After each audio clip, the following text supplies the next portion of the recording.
the complete guide to simplify RV maintenance for newbies all the way through to full-timers, so any RVer will benefit from this episode. That's what we're going to talk about in Staying on the Road today. And then Enjoying the RV Life segment is going to be a guide to must-have equipment for every RV road trip. So these two things tie in together perfectly. Then once again, we're going to go on a road trip in the next stop, and we're going to visit Coyote, Wyoming. And then we're going to wrap up the show with RV Envy. In this segment, we're going to talk about RV sewer hose supports. This is Eric Stark with the Smart RVer Podcast, delivering the smarts you need to enjoy the freedom of the RV lifestyle without the fear of breaking down. Today's episode is 145, so let's get right into it. And welcome to the show, Alexis. Thanks for having me today. As always, it's great to have our resident expert here for all the places to go in the world. Expert is an interesting word, but okay. Always has her suitcase packed, ready to go. And then she also helps us enjoying the RV life. You know, we talk about enjoying the RV life a lot, and, you know, it's not just for full-timers. It's for anybody who has an RV. Yep. At least that's the way we see it. Mm-hmm. You know, some people might be a little prejudiced to that and think you have to be a full-timer, but not here. No. You know, if you got an RV, man, enjoy the RV lifestyle. Exactly. And there's a lot to do. So today, let's talk about the things you have to have. So on the website at thesmartrver.com, we'll have this full article there. So Alexis is going to kind of walk us through this guide of must-have equipment for every RV road trip, because when you go on this journey in your RV, you want to be prepared. You want to have a good experience, not a bad one. Even if something goes wrong, when you're prepared, it's not so bad. You're going to laugh about it after you get back on the road and everything's working again. So Alexis, help us out here. All right, I will. Well, we were kind of talking before, and, you know, there's obvious things you need to have, like sewer hoses, you know, especially if you're going to use your bathroom. But then there's other things like water filtration, you know, we need to think about that kind of thing, or RV-specific GPS. These are kind of things we want to have if we're going somewhere we're not familiar with, which a lot of RVers do. So things like this, maybe a generator, and having tools too. That's a huge one. And not just your entire toolbox, but pick the ones that are going to actually help you if you have a breakdown, or if you just need to make a temporary fix on something. Have what you need, because you don't want to bring everything either, you know. So this is kind of a thought process we need to go through as RVers. Very good. So Alexis brought out one thing about like a water filtration system. You already have one, maybe. A lot of people don't. And, you know, from what we get in our store, some people do, some people don't. Yeah. But if you have one, just, is it good enough? Can you expand on it, make it a little bit better? You know, does it need improvement? If not, then you're good to go. Yeah. Our last episode, we talked about having first aid kits. So make sure you have a first aid kit of some kind. Mm-hmm. So it's looking at your RV, there's the obvious things, but a first aid kit might not be so obvious. You know, having all the right tools might not be obvious. You might have tools, but you have the tools that you will need. Yes. You know, having a set of sockets and wrenches might be great for the car or the truck, but is it going to be useful for the RV? So determine that. You know, you can have a lot of stuff, and all of a sudden you look at, oh, this isn't really what I need. You know, spare light bulbs, spare fuses. And we're going to talk a little bit more about this type of stuff in our next section, Staying on the Road, because it fits in very well with that. You know, so there's a lot of things that sometimes, you know, you overlook, like communication tools. You might want to have some two-way radios for when you get to a destination, you can communicate easier. You know, whether they're the family FMRS type radios or GMRS, there's ways to go where you can have communication that way a little bit easier sometimes than cell phones. It's quicker. You know, if your hands are full, you got a phone, you're trying to juggle it, things like that. So it's just, you know, looking at things that make the whole trip easier, and when something goes wrong, you're prepared for it. Mm-hmm. Whether it's you or somebody you're traveling with, or maybe somebody in an RV park or a campground, they need some assistance and you can help them out.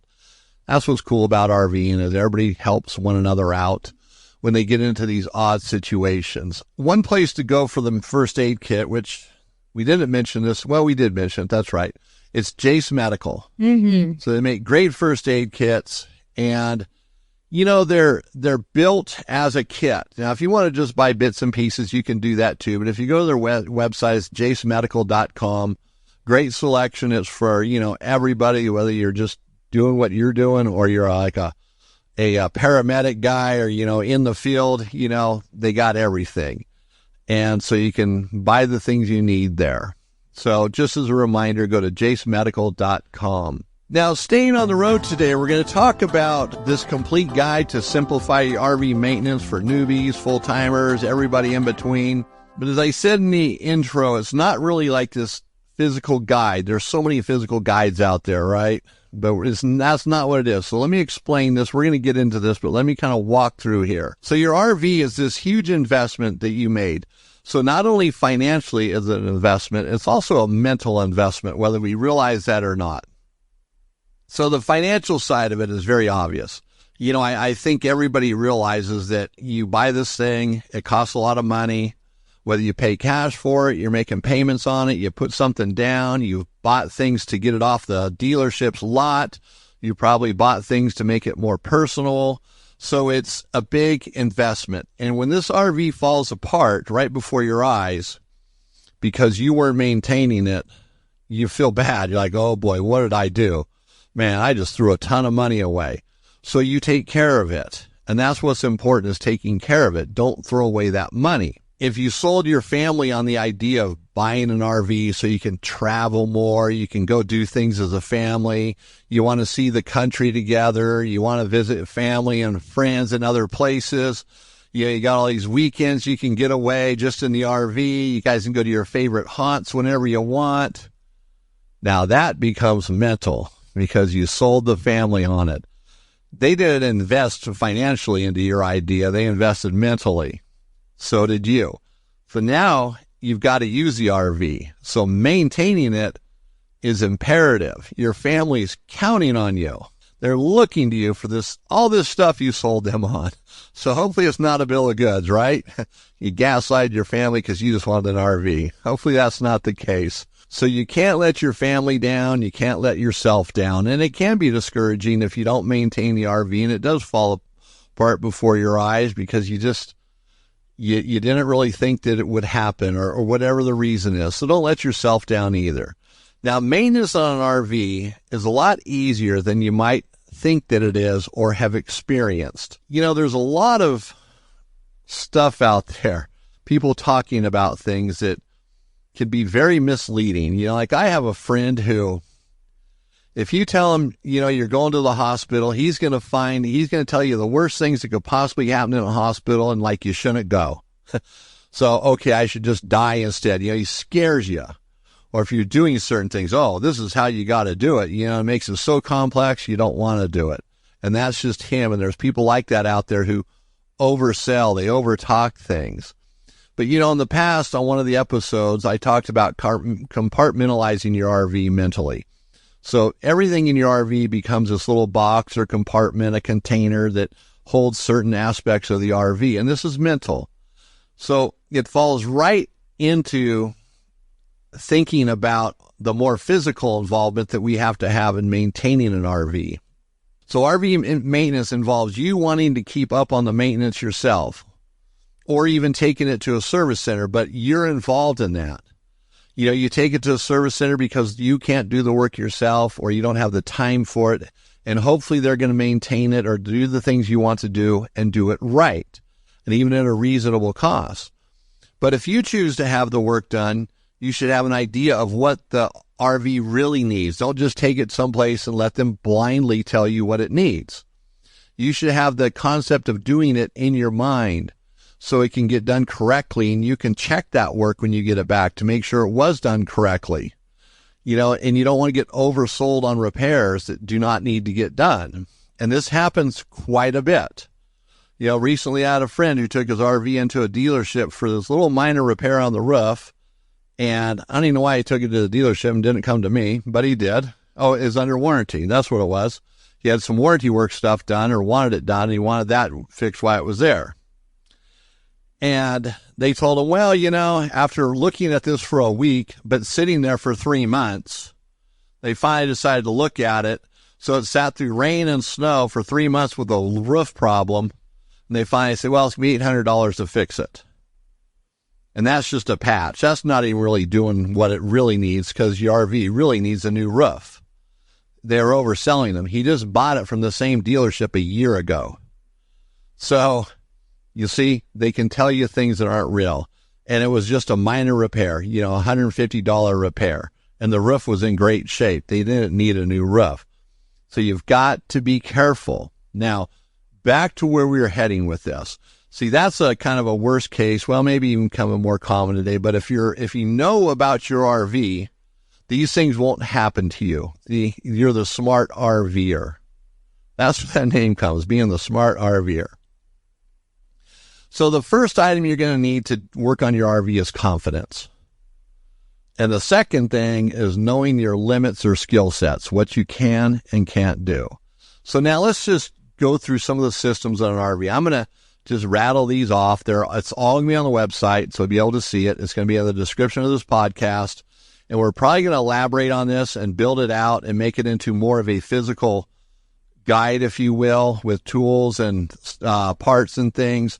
We've been piecing this kind of stuff together, but I think we're going to pull it all together and do something very nice here that'll be available to you on our website. So the first thing would be the electrical system, fresh water system, sanitation system. You have your appliances, the ventilation system, the roof itself, the house, the box, the walls that hold everything in place, the propane system, and then if it's a motorhome and trailer, either or, you're going to have a chassis. In-bed pickup camper will not have a chassis because it's sitting in the bed of a pickup truck. But typically we're talking about motorhomes and travel trailers here. So those things I mentioned off, like the electrical system. See, you can break that down to 12 volts, 110 volts, the converter. If your RV has an inverter, your interior lights, your exterior lights. And now I'm just kind of throwing this stuff together here. So it's not with the greatest thought because I don't have your RV. It's going to be different from my RV than your RV and how I look at it and how you look at it. But the electrical system, those are kind of the basics. And if you look at the 12 volt and 110 volt system in the RV, they're two separate RVs. I've actually done a podcast on that.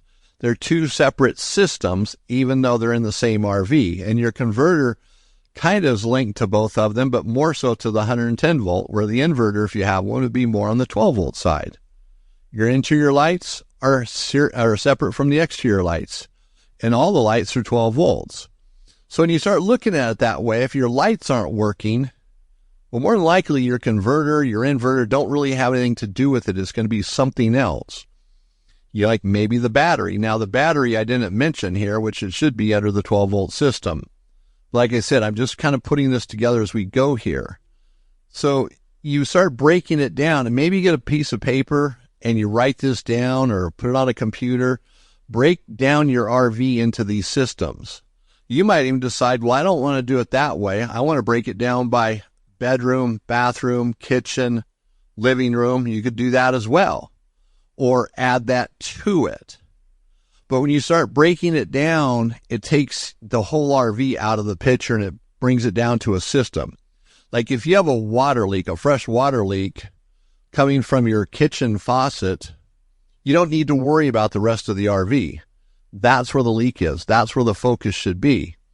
And understanding what kind of PEX system you have, if it's half inch, 3/8, 3/4, a combination of all. If it has lines that are pre-made from the factory that you really can't replace today, and you're going to have to make a line buying PEX and some fittings or some PEX tubing and fittings, and make a line to replace it that'll work just fine. Having an idea of that kind of stuff helps with the maintenance, because when you go into it with more confidence. You know that you can do it.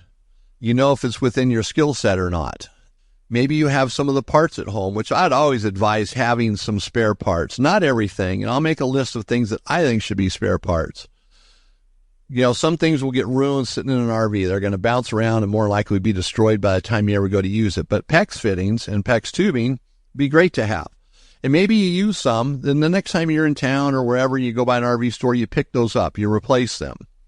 But knowing what they are and how they work helps. A lot of times people they come into the store and I need to fix my water leak.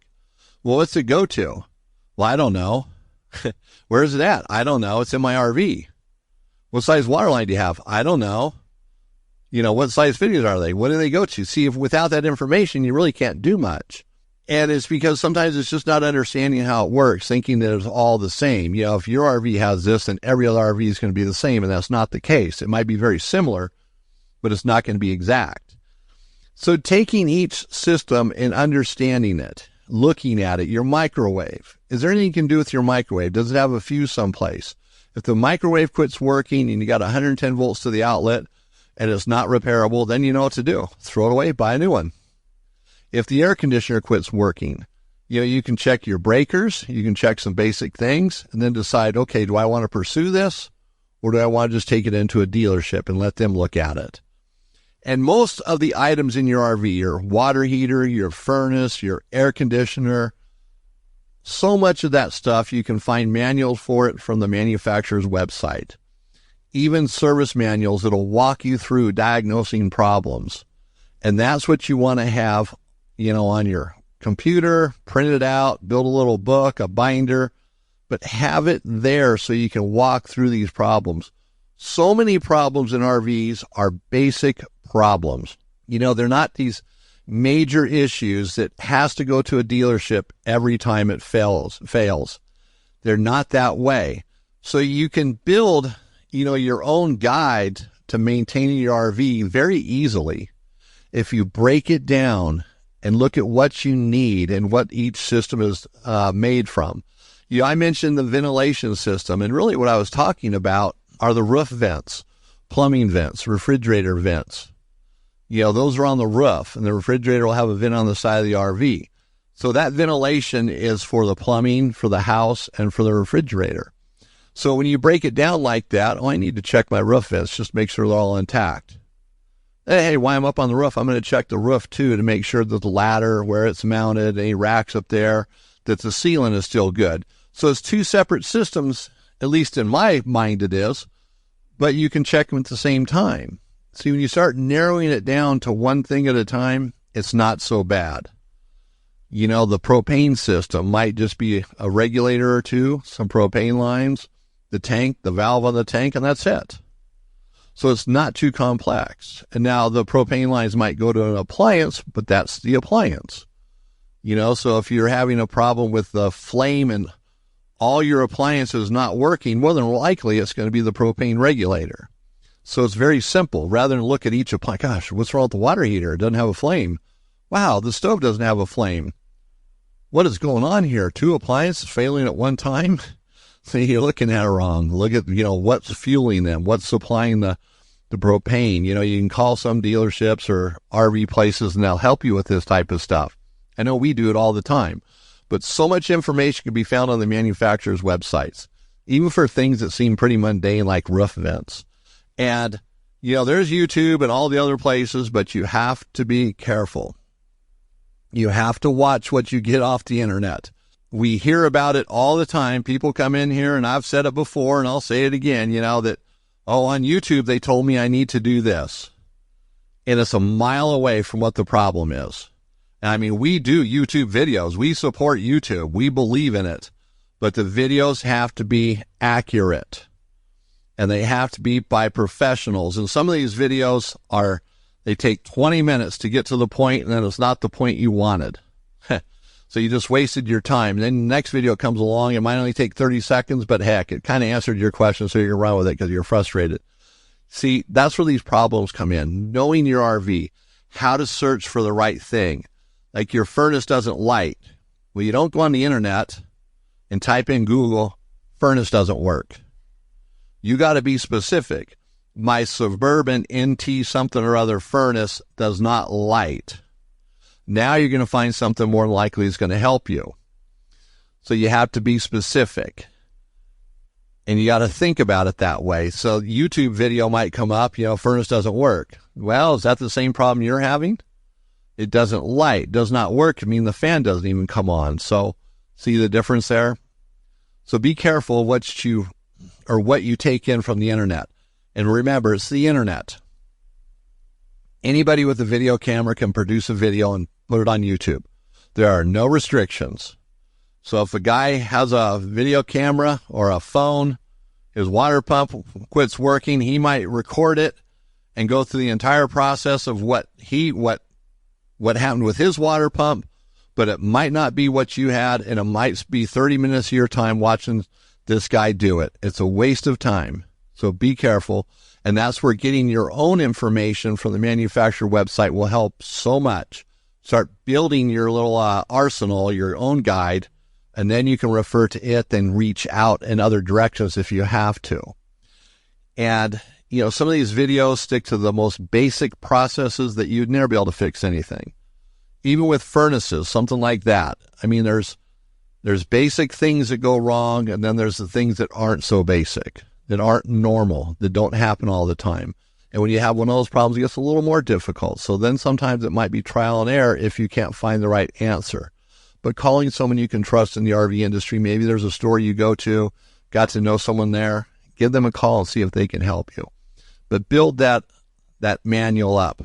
Now, look at it this way too. An RV is similar to a house. Some things in a home are very obvious, and some aren't. So even with an expert involved, some things are simple and some things aren't. Take, for an example, you have an appliance that fails. You call a technician, and he comes out and he looks at it. Let's say it's your range, and it's a 110-volt range. So the range isn't working. And all you know it's not working. You just say it doesn't work. I turn on the knobs, nothing happens. No lights come on or anything. And you really don't want to mess with it. And so he comes out and looks at it. He says, okay, so from what I can see, the range is fine, but you're not getting the full 100 or 220 volts to the range. For some reason, you only seem to be getting half the power. But I'm not an electrician, so I'm going to turn you over to an electrician that I know who can come out and take care of this. You see, the range is one thing, the wiring's another. And so he knew his limits and is going to have you call another person who specializes in that. And doesn't that make sense? It's different systems, and an RV is the same way, except they're, I think, much simpler to work on and figure things out. They're not as complex, and there's not as many models in a home. There could be thousands of different ranges in a home. But in an RV, it slims it down. But that's just to give you an idea. A house, sometimes things are real obvious and sometimes they're not. And it's the same with an RV. It's just RVs are easier to work on, or they can be. Be careful of who you rely on, but make sure that you can rely on yourself. Learn how to navigate through your RV with all the different systems and break them down. And like I said, if you write them out, what you think a system consists of, and then make sure you got the manual for it, like let's say it's the converter, the water pump, the toilet. You start getting all that, and you've just built up the guidebook to repair your RV and maintain it and keep it on the road. And that is cool, because now you aren't relying on anybody else. You can do it yourself. And it's a great feeling when you can keep your own things maintained and fixed and repaired, especially when it fails out on the road. You've just become the hero to your family because you maintained your RV. That's what you want to do. All right, so hopefully that information is helpful. We will have all that in the description of here and probably a link to even more of it. So we will build that out and make it a very comprehensive guide with tools and recommended parts to keep on hand, spare parts. Got to have spare parts, and you don't need gobs of tools either. You're not a mechanic. You're working on an RV.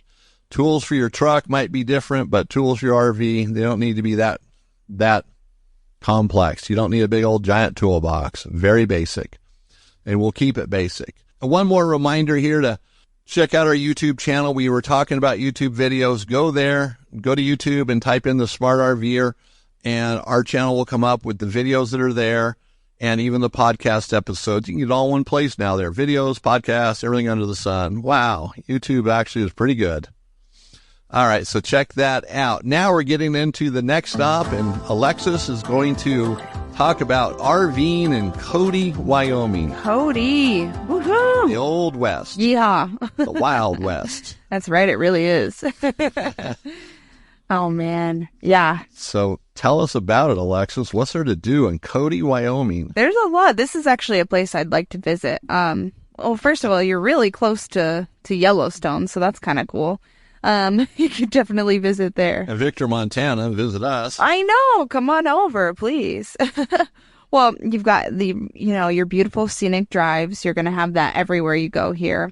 And then there's a big cowboy culture there. So that might seem kind of obvious, but they've got rodeos and all sorts of things that are just very, very cowboy. Bull riding, barrel racing. They've got all of it. So if that's something you're interested in doing, or the family is, take them to something like that because it's really fun. Got to the Buffalo Bill Center of the West is pretty cool. It's just a treasure trove of exhibits and everything that kind of chronicle the American West. So it could even be a history lesson for your kids or yourself. It'd just be fun. And there's all kinds of RV parks, campgrounds, just a ton to do outdoors. And then usually people are pretty nice there. There's a Western hospitality about it. So it's a good place to visit. Definitely one to keep in mind. Yeah, those places are pretty cool. Yeah, so when you're going to some place like this, there's a lot to experience. It's more than just the basics. There's always more to it. And bringing your family, bringing friends. Oh, that's what it was. If you're, the rodeo's there. That's cowboy stuff. But, if you're not a cowboy and you've never been to a rodeo, you got to go at least once. I agree. Because they are cool. There's a lot of things happening there. Depending on the rodeo, how they set it up, it's kind of like a carnival way, a lot of different things going on at one time. It's great for the kids. Oh, yeah. They're going to have a good time no matter what. Definitely. The adults might ruin it for them, but, the kids will have a good time. So it's well worth it to just go for the rodeo because that is true cowboy country. Montana's the same way. There's permanent rodeos here and stuff. Oh, yeah. And they're always good to go to. Even if you're not into it, check it out at least once. So, yeah, Wyoming's just a great state in general. Like so many, I'm kind of partial to the West and the more rugged states, the more cowboy-driven states. Yes. So, yeah, check out Wyoming. And I'm sure in RV Destinations magazine, you can find something there about Wyoming, if not just Cody itself. So go to rvdestinationsmagazine.com, see what they have to offer. And again, they got these awesome pictures in there that just, they just speak volumes. Quality is in those pictures. So it really gives you an idea of what you're going to see if you decide to pick a destination out of their magazine. So now we're coming to the final part of the show, RV Envy. And so now this is, keeping your neighbors jealous, envious of your RV. Yeah. Not like it's decked out in gold and glitter and stuff. It's just having all the things that just make RVing easier. Some people just are very basic and there's nothing wrong with that. They just grab whatever, do whatever, make it work. Very minimal. Others like to have all the gadgets to make it work even better. And it's just, wow, this is awesome. It takes a little more time to set up and tear down, but it's worth it, And sewer hose supports are one of those things. A lot of RV parks care less what you do. Throw it on the ground, throw it up, whatever. But then some parks are, they prefer that your sewer hose is not sitting on the ground. And there's some good reasons why, they have their reasons because it doesn't look as good. They're trying to keep standards up and maybe your hose is leaking and is making a big puddle right there. Whatever their reason is, and that's fine. But keeping a sewer hose off the ground does make sense because when it gets dragged on the ground, kicked around, it's going to ruin the hose or wear it out sooner. In fact, we just did a YouTube video. So we'll attach the link to it here as well so you can watch about sewer hoses and actually it's the quality of the brands to buy and things like that. But when a sewer hose is on a support, it's going to last longer. It's not going to take those abuses. It's less likely to get, someone standing on it, someone on a bicycle riding over it, driving over it, things like that. It does look better. It keeps the waste, the gray water flowing out of the RV more efficiently. So there are some benefits to it. And there's different sewer hose supports out there. And there's two different brands. There's Camco and Slunky. Camco makes the Sidewinder. Valterra now owns Slunky. I kind of prefer the Camco one. It's a little less money. It does the same thing. So if you prefer the the Slunky brand, then go ahead and get it. But those two are the great ones because they come together. You know, they're not this big, long, clunky thing. They compact in a very small box, if you will. You can actually put it back in the box if it doesn't come with a bag. But so they don't take up a lot of storage space. They're easy to use. You know, anybody can use one of these things. So the Sidewinder or the Slunky, you know, our preference is towards the Sidewinder, but that's the way it is. So take your pick. But those two we think are the easiest to use. Any park will allow you to put that down, even if they have, you know, stringent guidelines. They'll allow that to be there. Easy to do. They come in different lengths, so depending on where you camp all the time, you can buy a short one or a long one. You make the pick. So anyways, check it out. Sidewinder or Slunky sewer hose supports. You know, they help keep the RV looking good, more setup, but man, it's worth it. Because now everybody's envious of you all the way around. Your sewer hose even. Can you imagine that? Someone, hey, that sure is a nice sewer hose setup you got there. See, now you're rocking it. All right, so we've come to the end of the show today. One last reminder to go to YouTube and check out the Smart RVer channel and see the videos we have. And while you're there, like our videos, subscribe to the videos. That way you get the updates regularly. And it pushes those videos to the top of the algorithm so everybody else can see them and enjoy them as well. And if you have some friends with an RV, send them the link. Share the video with them. So in the next episode, we're going to talk about de-winterizing your RV. It's going to be the middle of March, and it's time to do that. Get ready, de-winterize your RV, and get ready to hit the road. So we had a great show today. I want to thank everybody for coming by and listening and hanging out with us. So this is Eric Stark with the Smart RVer Podcast. And if we don't see you on the road, let's connect at thesmartrver.com.